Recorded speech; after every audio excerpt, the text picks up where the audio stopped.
Santo. Amén. Ahora. Jesús, Va bajando. Ese círculo tú eres que llega a este mundo.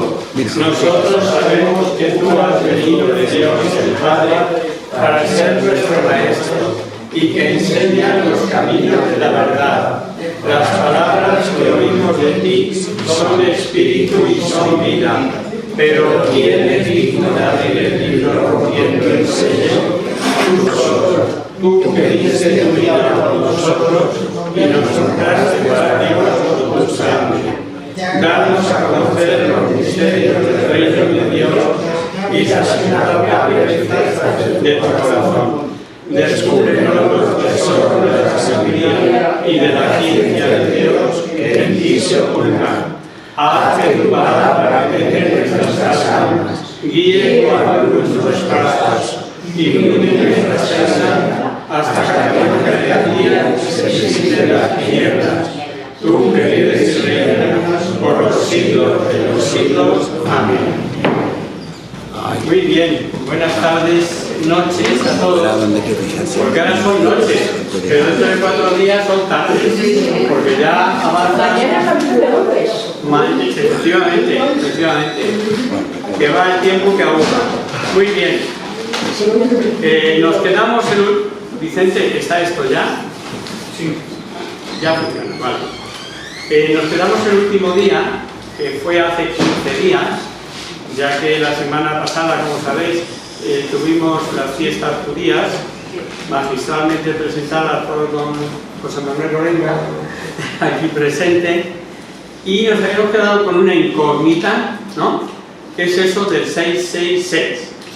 Que ha aparecido el número de la bestia, no sé qué. Hoy vamos a verlo un poquito, que nos habíamos quedado ahí. Leemos capítulo 13, versículo 18 de Apocalipsis.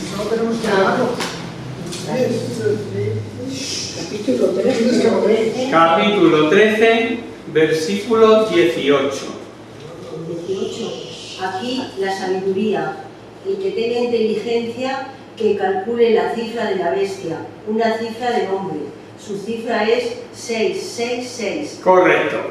Ahí tenemos el tan traído y llevado, estudiado, discutido, usado en literatura, artículos, etcétera, del 666. Ya es significativo que San Juan, si habéis escuchado, lo que decía Carmen, que San Juan advierta que calcule el que tenga inteligencia. Empieza por decir eso San Juan. Luego es un enigma. Los que tenemos poquitas luces nos apañamos con lo que tenemos. Primero, es un enigma. No sabemos ciertamente a quién se refiere. Segundo, no hay más que suposiciones, hipótesis. Y tercero, no es nada definido.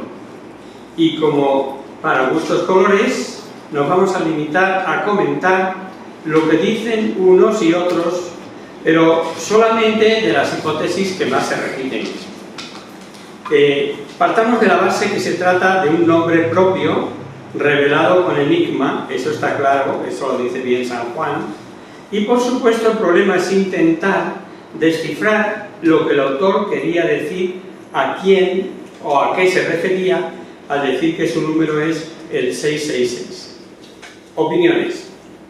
Los judíos tenían un método que se conoce con el nombre de gematría, consistente en la interpretación de las palabras bíblicas según un número, un valor numérico que ellos daban a las letras. Y no olvidemos que San Juan era judío. Así tomaban un número y lo traducían a letras según el número. Ponemos un ejemplo. Si encuentro aquí una tiza así.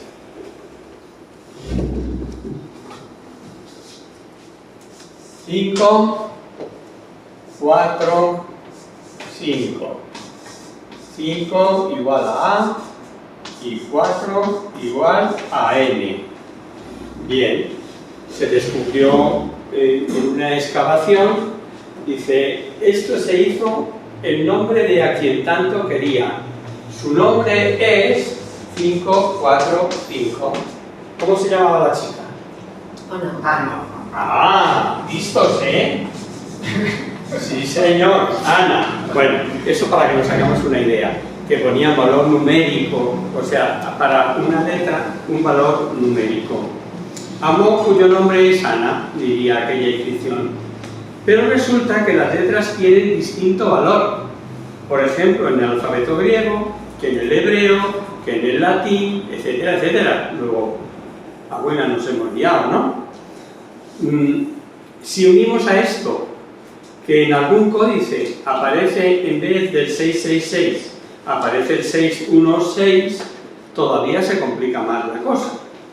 Pero aun suponiendo que al estar en la mayor parte de los códices el correcto fuera el 666, resulta que según el alfabeto que tomemos nos daría el nombre de Nerón, Domiciano, Imperio Latino, Zeus, Calígula. Como veis, para cada idioma un nombre. Como tomando el alfabeto hebreo sale Nerón, pues es una de las opiniones más generalizadas. Y solo para quienes les gusten los galimatías, que se pueden hacer con los números, les diré que antiguamente muchos autores daban importancia para interpretar a unas combinaciones numéricas llamadas cifras triangulares. Se llama número triangular al que se obtiene con la suma de una serie natural de números hasta el último número determinado llamado base del triángulo. Seguimos con el ejemplo. 1, 2, 3, 4, 5, 6, 7, así hasta 17. Esta sería la base del triángulo al que nos estamos refiriendo. Aplicamos la fórmula para una secuencia numérica continuada, que es el primero más el último dividido por 2 y multiplicado. Primero sería el 1 más 17 dividido por 2 y por 17. Esto queda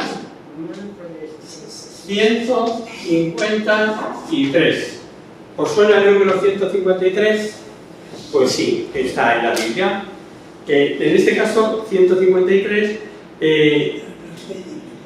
efectivamente, el de los peces, el de la pesca, el de ayer, el que nos dabas tú el lunes pasado.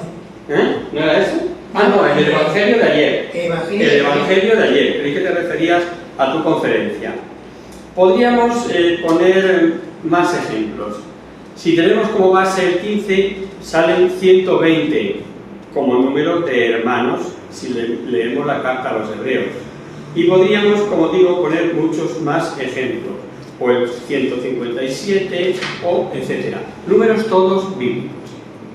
Nos bastaría, siguiendo este método de la geometría, justificar como base el número 36.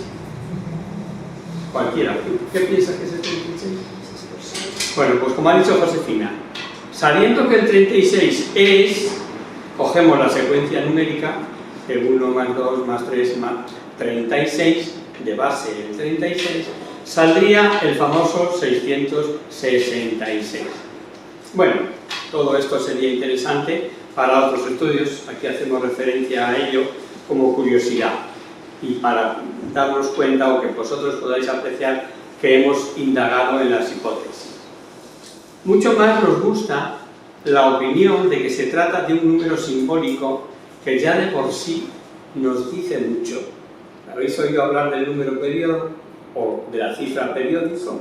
Se divide un número entre otros y sale, pues, lo que sea, 6, 6, 6, 6, 6, 6 periodos. Nunca llega a 7. Pues quiere decir que el 6 con respecto a 7 es una imperfección. Y así podría decirnos el 666, que es la imperfección de la imperfección de la imperfección. San Irineo decía que significaba 6 apostasía al principio, 6 apostasía al medio y 6 apostasía al final.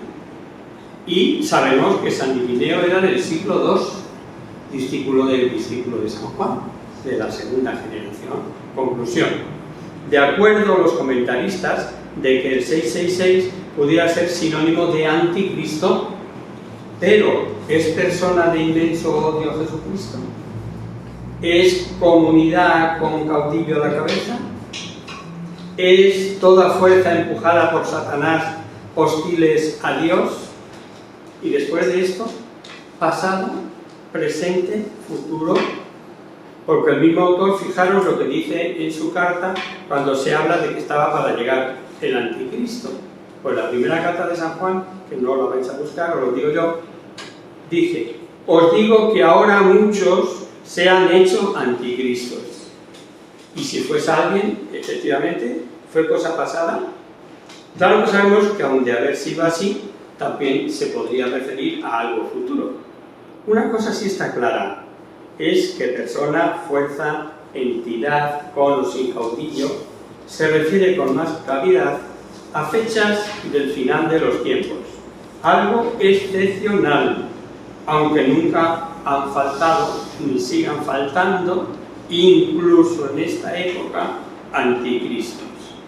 Pero que lo vemos enseguida. Será porque somos cristianos, será porque tenemos un olfato especial, será porque el Espíritu Santo nos inspira. Dice: este parece un anticristo. ¿Por qué? Por lo que podamos ver. Hay unas citas que pueden darnos mucha luz para que elijamos lo que mejor nos parezca. Veréis que por un lado dice San Pablo a los tesalonicenses que no se turben ni se dejen engañar sobre el fin del mundo, porque antes ha de venir la apostasía y ha de manifestarse el hombre de iniquidad. Pero dice también el misterio, la carta a los de Tesalónica.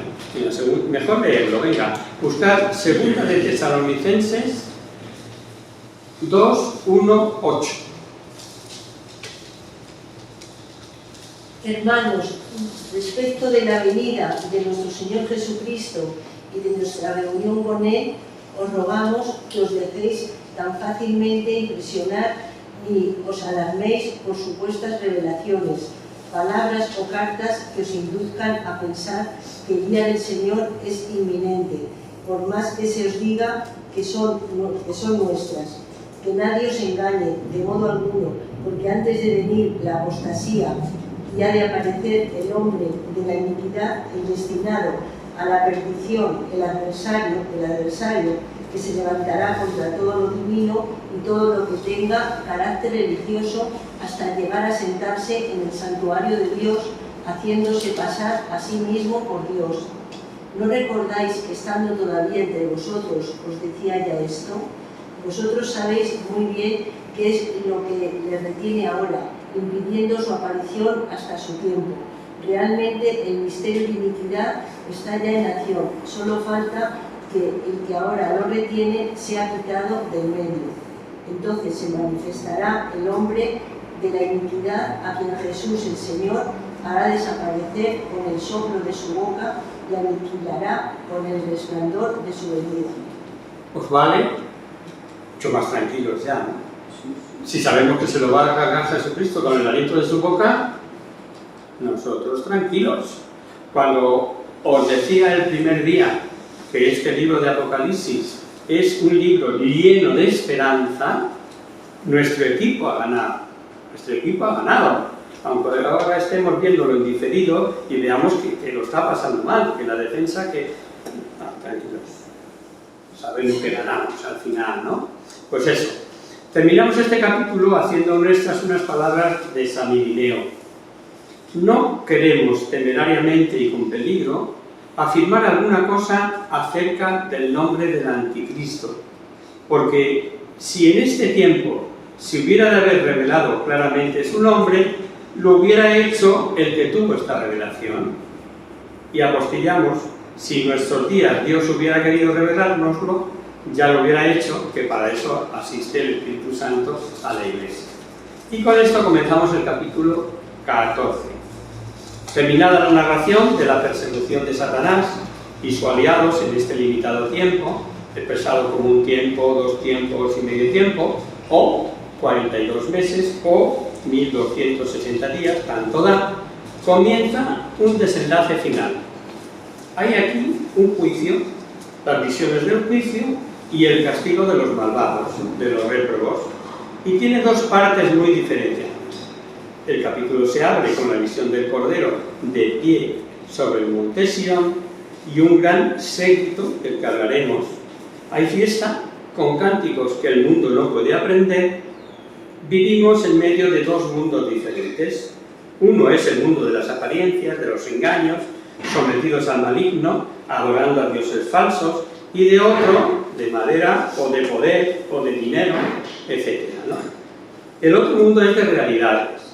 Por poco tiempo, siempre muy limitado, han padecido martirio de sangre o de cruz, de dar la vida degollados, o darla día a día con la cruz y la lucha por mantenerse fieles y guardar los mandamientos, como dice el libro, etcétera, etcétera.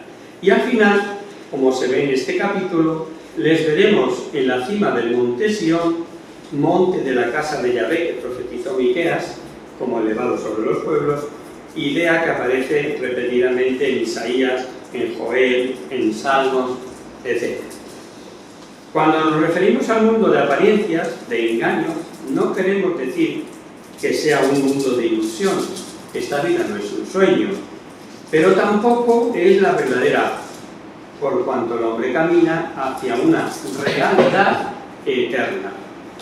Y como los despreciadores de Dios nada pueden saber de dicha y felicidad de los seguidores del Cordero, es natural que vea San Juan que no podía entender el cántico nuevo de los salvados, de los que están salvados. Igual leemos del capítulo 14, del 1 al 5. Y miré y apareció el Cordero, de pie sobre el monte Sión, y con él 144.000 que tenían su nombre, y el nombre de su Padre, escrito en la frente. Y oí una voz del cielo como estruendo de muchas aguas y como estampido de gran trueno. Y la voz que oí era como de citaristas, que tocan sus cítaras y cantan un cántico nuevo ante el trono y ante los 4 seres vivientes y los ancianos. Nadie podía aprender el cántico, sino aquellos 144.000 que habían sido rescatados de la tierra. Estos son los que no se contaminaron con mujeres, pues son vírgenes. Estos son los que siguen al Cordero a donde quiera que van. Estos fueron rescatados de entre los hombres como primicias para Dios y para el Cordero, y en su boca no se halló mentira. Son intachables. Perfecto. El capítulo del cuadro que veréis es radiante, sobre el monte Sión, en el que vimos que los profetas habían dicho que los pueblos podrán tras él, que el monte Sión están los salvados, etc. Con esas expresiones simbólicas, preciosas, aparece el Cordero con su séquito, comprados para Dios con su sangre, con su nombre y el nombre de su Padre escrito en sus frentes. Fiesta de triunfo, por todo lo alto, con voces, músicas, fragor de aguas y truenos. Y allí los 24 ancianos, con los marcados, cantando un cántico nuevo que solo ellos podían aprender. Es el cántico nuevo que pertenece al nuevo orden del Cordero Inmaculado. Y vuelven a salir aquí los 144.000 señalados que formaba el séquito del Cordero. Como el texto dice, estos son los que no se mancharon con mujeres y son vírgenes, conviene a quienes ve San Juan como séquito del Cordero tenerlo en cuenta, porque hay diversidad también de pareceres. Hay algunos, como San Agustín, San Jerónimo, Tertuliano y algunos más modernos, que piensan que se refiere a un grupo escogido que aceptaron la virginidad física, los consagrados en cuerpo y alma al Cordero, y forman como una singular y especial séquito por haber renunciado a lo lícito por amor del reino. como predicaba Pablo en Corintios, en Efesios, acerca de la virginidad, ¿no? Cuando dice aquello de bien quisiera yo que fuerais todos como yo, etc., ¿no? Hablando de las excelencias de la virginidad. Y en favor de esta interpretación está en el capítulo siguiente, que distinguía a los 144.000 de la inmensa muchedumbre de salvados, ya lo vimos esto en el capítulo 7, de toda lengua y nación, así como las enseñanzas de San Pablo a los corintios sobre el valor de aceptar el celibato para darse de lleno al reino. Otros dicen que no se puede tomar literalmente lo de manchado con mujeres, por cuanto esto supondría la exclusión de la mujer, que nos llevaría a un absurdo, ya que para Dios somos exactamente iguales. Macho y hembra nos crió. Y recordemos que San Pablo, al decir que Jesucristo no hizo distinción entre esclavo y libre, judío o gentil, dice igualmente hombre o mujer. Por ello muchos interpretan el lenguaje bíblico, sabido es, por otro lado, que se emplea la imagen de infidelidad conyugal para expresar la infidelidad a Dios, es decir, la idolatría. Y son infinidad de citas las que lo dicen así, especialmente Oseas. Lo dice con toda crudeza, y algunas de sus citas en este sentido no parecen dejar duda. Ve, este es el comienzo, en el comienzo del libro de Oseas. Ve y toma por mujer a una prostituta y engendra hijos de prostitución, pues, y ahora viene la aplicación, pues se prostituye la tierra apartándose de Yahvé, como sinónimo de esto que os estoy explicando. Así son llamados vírgenes por no haberse manchado con el culto a los ídolos, aplicando la virginidad a la pureza interior como ausencia de idolatría. Recordad que en Roma, por su enorme culto idolátrico, se la presenta como la gran ramera o la gran prostituta, lo que veremos un poquito más adelante en el capítulo 19 de este mismo libro. Otros, y habida cuenta de que los presentes como rescatados, en cuya boca no se halló mentira, son inmaculados, así lo hemos oído, y piensan si se trata de un número simbólico dado como 144.000, no un número contado así, 143.999, 144.000 no, como número perfecto, que primero, como 12 tribus escogidas entre toda la tierra, que vemos en el Antiguo Testamento, luego 12 apóstoles, como columnas y puertas de la Nueva Jerusalén, que así es como al final aparece el libro, que veremos, y que cobijan a la gran muchedumbre representada por el millar. 12 por 12 por 1000, 144.000. Y porque además el capítulo 22:15 da por excluido a los que practican la mentira, referido a adorar lo falso, a despreciar la verdad. En fin, como en otros pasajes hemos dicho tantas veces, ahí están los eruditos que sigan investigando. Lo importante para nosotros es que todo cristiano es marcado, es sellado y es séquito del Cordero, comprado con su sangre, es virgen, al no prostituirse con doctrinas humanas donde hay vírgenes por virginidad física aceptada por amor. Sin duda escogidos para darse de lleno al reino, virginidad física, y hay virginidad de la fe. La segunda parte de este capítulo nos presenta 7 ángeles. Los 3 primeros anuncian el juicio, la destrucción de Babilonia, nombre simbólico como veremos, y después el castigo de los adoradores de la bestia. Después una voz del cielo, sin duda el Espíritu Santo, que manda se escriba la bienaventuranza de los que mueren en el Señor, el valor de las buenas obras, siempre tenidas en cuenta, no olvidadas, y un personaje, dice el texto, semejante a un hijo de hombres. Leeremos una simbólica siega y una vendimia, todo lo iremos viendo. Y hace mucho que no repetimos, no olvidar, que en Apocalipsis San Juan repite verdades reveladas bajo distintos aspectos, que se repiten, como que recurre a nuevas de ello, como que se amplía. Es una forma subjetípica de escribir como vimos que era su comienzo del Evangelio, ¿no? Que no hay programa ordenado en las visiones, que a veces contempla el comienzo del fin en acontecimientos presentes. Esto es un recordatorio, pero vengo diciéndolo desde el principio, etcétera, etcétera. Vamos a seguir leyendo. De este capítulo 14 leemos ahora del 6 al 13.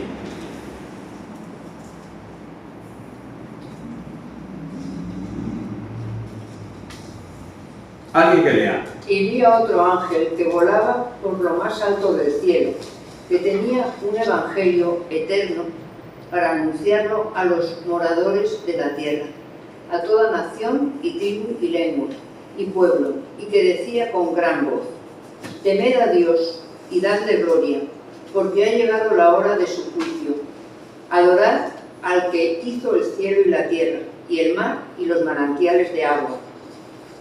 Y otro ángel, el segundo, lo siguió diciendo: cayó Babilonia, la grande, la que dio a beber del vino de su lujurioso desenfreno a todas las naciones. Y otro ángel, el tercero, lo siguió diciendo con gran voz: si alguno adora a la bestia y su imagen y recibe su marca en la frente o en la mano, beberá él también del vino del furor de Dios, vino puro, concentrado en la copa de su ira, y será atormentado con fuego y azufre, en presencia de los ángeles santos y en presencia del Cordero. El humo de su tormento sube por los siglos de los siglos, y no tienen reposo ni de día ni de noche, los que adoran la bestia y su imagen, y los que reciben la marca de su nombre. Ese es el 13, ¿verdad? Pero es el 12. Que guardan los mandamientos de Dios y la fe de Jesús. Y oí una voz del cielo que decía: escribe, bienaventurados los muertos que mueren en el Señor, y desde ahora, si dice el Espíritu que descansen de sus fatigas, pues sus obras los sigan. Sus obras lo acompañan, efectivamente. El anuncio del primer ángel es el Evangelio eterno, ¿no? Temed a Dios y dadle gloria. Y después ser pregonado a todos los moradores de la tierra el eterno Evangelio ofrecido a toda nación, tribu, lengua, pueblo. Y es cuando el segundo ángel anunciará la caída de Babilonia. Hay como un marcado interés en que el mensaje sea oído por todos los hombres. Por eso dice que volaba por todo el cielo. La buena nueva eterna, desde el protoevangelio, profetas, Cristo, Iglesia, hasta el fin del mundo. El principio de la sabiduría, lo sabemos, lo dice el libro del Eclesiástico además, es el temor de Dios. Y ya explicamos que no consiste en tenerle miedo a Dios, sino en darle honra y gloria y temer ofender a Dios. Temed a Dios y dadle gloria. Y dar gloria a Dios es sobre todo hacer su voluntad. Nadie dio al Padre gloria como Jesucristo, y nos dijo además que era su comida. Proseguimos con el capítulo 14, con esta segunda parte, y de nuevo vemos actuar a los ángeles. Ya os dijimos en la introducción que revela el libro del Apocalipsis no poca doctrina sobre angeleología. De 22 capítulos que tiene el libro de Apocalipsis, aparecen ángeles en 18, y mucho llevamos visto de sus intervenciones en favor de los hombres y en contra de Satanás y sus ángeles, y el dominio que ejercen en su creación, Claro que si nos fijamos en toda la Biblia, veremos que igual ocurre con un sinfín de libros, desde el ángel del paraíso hasta los que anunciaron la resurrección, avisando a Lot que huya de Sodoma, o aconsejando a la madre de Sansón, ayudando a Elías, cerrando la boca de los leones en favor de Daniel, etcétera, etcétera, llevando de los pelos a Habacuc, acompañando a Tobías, protegiendo a Judith. Ella misma revela, no acabaríamos nunca de citar y citar, hasta llegar, por ejemplo, súper conocido a la Anunciación de María, o a los pastores, o avisando a José que salga rápidamente hacia Egipto. Vemos que un ángel abrió la prisión de Pedro, cuando es liberado, texto este último que demuestra la fe que tenía la Iglesia primitiva sobre la realidad de la existencia de los ángeles de la guarda. Y no es extraño que tantos grandes santos y hombres de Dios hayan revelado el mucho trato que personalmente tenían con su ángel custodio, a quien a veces sentían su presencia y con el que sabemos conversaban. El cardenal Danielo cita desde San Agustín a Newman, y sabido es, por declaraciones expresas en distintas ocasiones, el trato y devoción que tenían a sus ángeles custodios Pío XI y Pío XII y Juan XXIII. Juan XXIII, en una confidencia hecha a un obispo canadiense, le dijo que convocó el Concilio Vaticano II por una inspiración de su ángel custodio cuando oraba. Dijo: mi ángel custodio fue quien de Dios se valió para inspirarme. No es extraño que Juan XXIII era un defensor acérrimo de la devoción a ángel custodio, ¿no? Este resaltar de la angelología tan claro en el Apocalipsis que nos sirva, porque a juicio de algunos teólogos hay un nexo profundo entre la actual crisis de fe y el declinar en la creencia de los ángeles y sus funciones con los hombres. Babilonia es Roma en cuanto al hecho histórico e inmediato, y se ve que los cristianos de entonces entendían muy bien el lenguaje, porque se repite como familiar ese simbólico nombre de Babilonia para Roma, y no solo en este libro de Apocalipsis, sino en la primera carta de Pedro, por ejemplo, ¿no? Allí se lee: os saluda la iglesia de Babilonia, y sabemos que estaba San Pedro en Roma, y no dudaban de la cita, porque sabían de dónde estaba y cómo era nombrada esa capital. Babilonia, así lo dicen los profetas, era la idólatra por excelencia, la perseguidora, la ruina de Judá. Pero una vez hemos de decir que si el tomar el nombre simbólico era por cuanto Roma representaba toda clase de idolatría, quería beber de vino sensual a su libertinaje al resto de los pueblos conquistados, de haber corrompido al mundo con toda su clase de desenfrenos, y que pese a su poder, grita el ángel: cayó, cayó. El mundo, también después de la Roma, está dado a todo desenfreno, libertinaje, pecados. También para esto es el cayó, cayó, pues muchos caerán, todos los ídolos que el mundo ha fabricado y sigue fabricando. Algo impresionante nos dice antes el ángel, que tras el juicio no hay cambio, que queda todo fijo, inmutable, eterno. Tremendo misterio. El ser humano, que no puede prescindir de Dios, viviendo en eterna oposición a Dios, destrozado, odiando a Dios, que es amor, y como vimos en el capítulo 6, aunque quisieran morir, no pueden. Impresiona este versículo 11. El humo de su tormento subirá por los siglos de los siglos, sin reposo, y día y noche. Es verdad que se condenan, y así lo creemos, solo los que quieren, solo esos. Pero Dios respeta la libertad, y quien le rechaza, apartado de Dios quedará eternamente. Y como Dios es el bien, el condenado está carente de todo bien. Y dejémonos de zarandajas o de si infiernos o de lugar, o de si fuego que quema, de si fuego que no quema. El estar carente de todo bien es padecer. Y como en la otra vida no hay ni tiempo ni espacio, sin dudar, pero sin dudar es lo que siempre nos ha enseñado en nuestros cursos Fe Católica. Es un estado donde no hay espacio, no hay lugar, pero estado de condenación igual a padecimiento, y donde no hay tiempo es eternidad. Y el que no quiera verlo, Dios para él.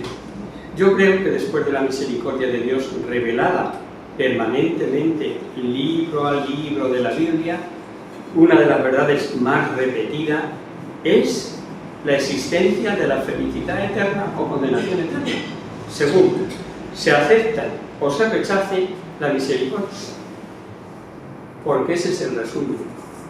¿Quién de los que estamos aquí cree que se puede salvar por sí mismo? ¿O cree que está libre de toda mancha, pecado común?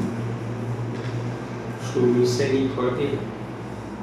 Que no se nos olvide, se trata de aceptar o rechazar la misericordia de Dios. Y es tremendo. Leímos en el capítulo 5 que el Cordero nos ha comprado para Dios con su sangre. Había profetizado Isaías que el Mesías cargaría con todas las culpas. Y la soberbia, incluido el mal uso de la libertad, es capaz de desbaratar los planes divinos en cuanto a que todos los hombres se salven. Dice el versículo 10 que los condenados sufrirán el tormento a vista de ángeles, santos y del Cordero. Es un rasgo muy judío este, ¿no? El que los réprobos sufrirán tormento a vista de quienes les había despreciado y perseguido. Pero también puede decirnos, y esto impresiona, que los réprobos en ese perpetuo ahora ven lo que han perdido, ven lo que despreciaron, y resulta espantoso para los que adoraron a la bestia el ser atormentados en presencia del Cordero que se ofreció como su Redentor. El versículo 12 no ofrece duda. Los que guardan los mandamientos, los que creen en Jesús, a lo mejor entender, diríamos, creer en Jesús es también creer a Jesús, porque se puede interpretar que basta con creer en Jesús, como creen los racionalistas, un hombre excepcional, como exquisita moral, inteligente. En fin, lo vamos a dejar aquí, porque esto es largo de explicar y yo me enciendo enseguida. Entonces, lo dejamos aquí y seguimos, si Dios quiere, el próximo lunes, ¿vale? Estamos en el versículo 13, acordaros, del capítulo 14. 14-13, así no se nos olvida. Rezamos a la Virgen, en el nombre del Padre, del Hijo y del Espíritu Santo. Amén. Virgen, venga, venga, delicia del cielo, con su rostro se digan los santos y se celebran los santos. Haz que nosotros, tus hijos, parezcamos que nuestras almas vivan el radio de esa belleza tuya, que no decae con los años, sino que llena de eternidad. María, sol del cielo, despierta tu la vida donde haya muerte, ilumina los espíritus que haya tinieblas, reflejando el rostro de tus hijos, concédenos un espíritu de luz y de fuego. María, poderosa como un ejército, concédenos la ayuda de la gloria. Somos tan débiles y nuestro enemigo se ofrece contra nosotros sábados, mas con tu bandera nos sentimos seguros del eterno. Él conoce el poder de tu pie y tiene la majestad de tu mirada. Sálvanos, María, bella como la luna, única como el sol, temible como un ejército ordenado, levantado